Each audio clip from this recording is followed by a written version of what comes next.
Hey, what is up guys? I hope you're all having an amazing day. Welcome back to the channel.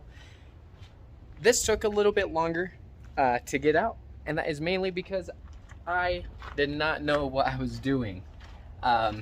This video is the part 2 to the last video, pretty much because I was doing spark plugs, and spark plugs turned into an EGR delete, and I could not find any sort of guides online to show me how to do an EGR delete on a non-VVTi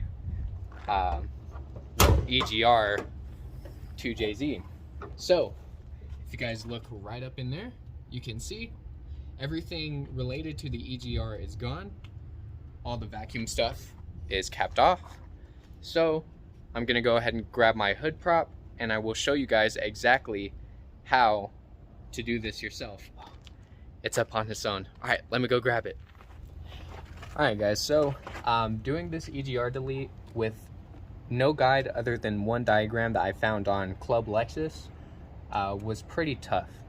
There's a lot of stuff that you need to take off in order to get to all the EGR components.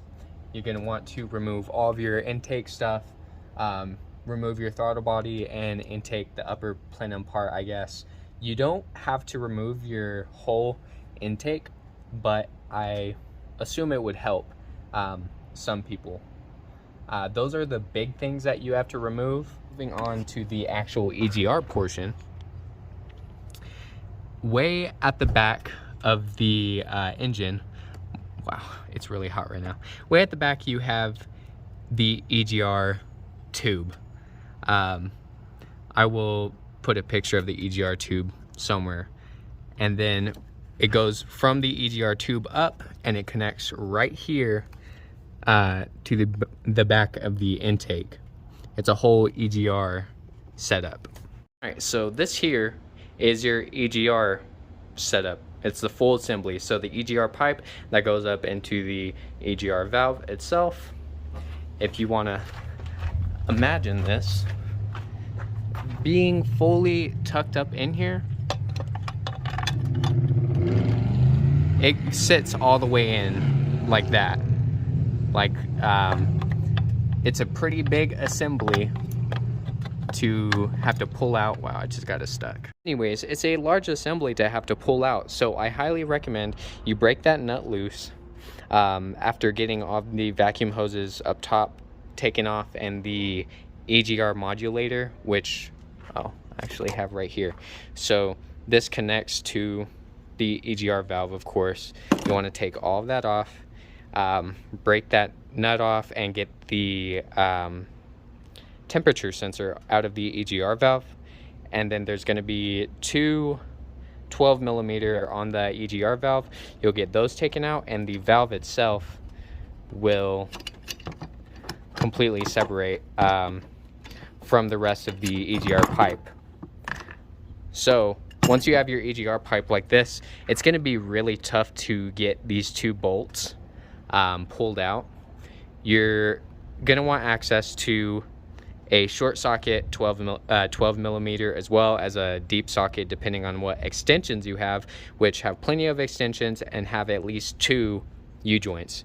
You need to have 2 U-joints to be able to get in right through these little pipes and get deep into there where it will actually bolt up. If you see that aluminum plate, that's actually where the EGR pipe connected, and that's going to be the what I move on to next, which is the EGR delete plates. These little aluminum plates I got from Arizona Performance. I'll link them in the description. They're really nice EGR delete kit. So that's with the main part of the EGR over there.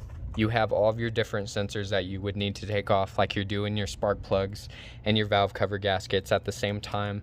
I would recommend you do everything you can at the same time, because it's such a pain to remove all of this.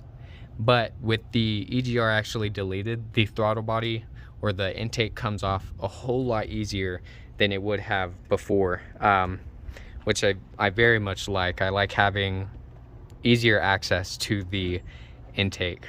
All right, moving on to the vacuum line portion, which is what I'm sure a lot of people want to know how to work out. The first portion I did was on the intake itself. I just capped off these upper 3 that go to the EGR and this one on the side according to the diagram that I'll put up here as well. Going over to the vacuum switching valve, I believe that's what this is because the diagram was confusing once again. I just put a cap on this smaller portion and I left this connected to the throttle body and it's still plugged in.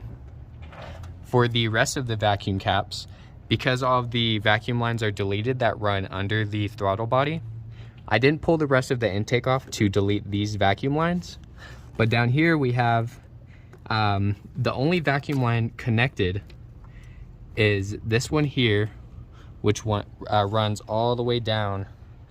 I'm not completely sure where it goes to, if I'm being honest, but that's the only one that I left connected according to the diagram once again. I capped off almost every line in here, except once again for that one that runs randomly. Everything else is capped.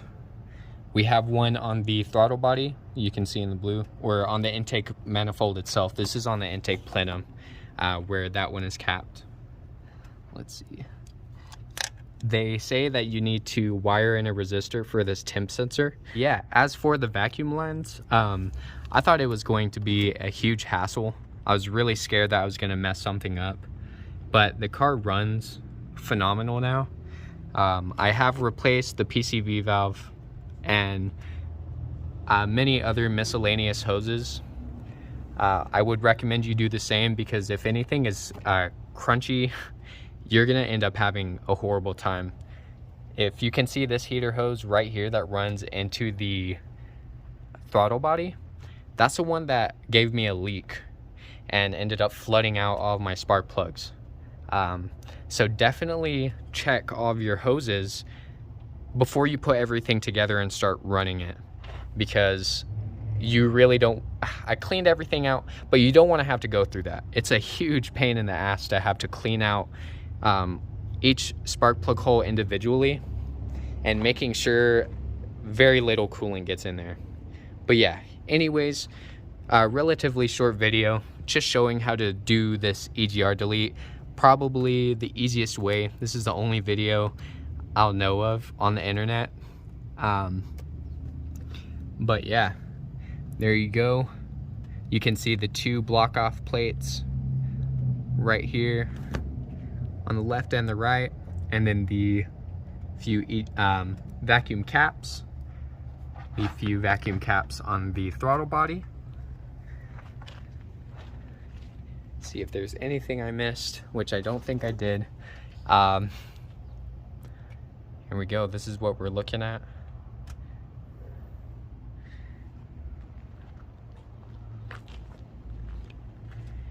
And I'll go ahead and show you guys as well. Car runs absolutely fine.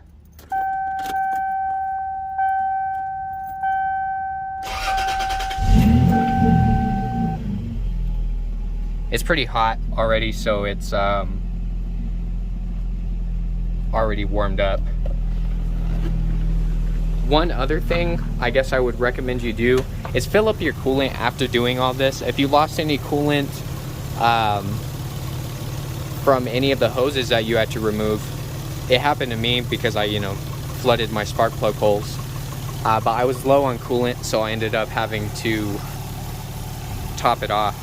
But other than that, guys, I mean, this was much more simple than even I thought it was going to be.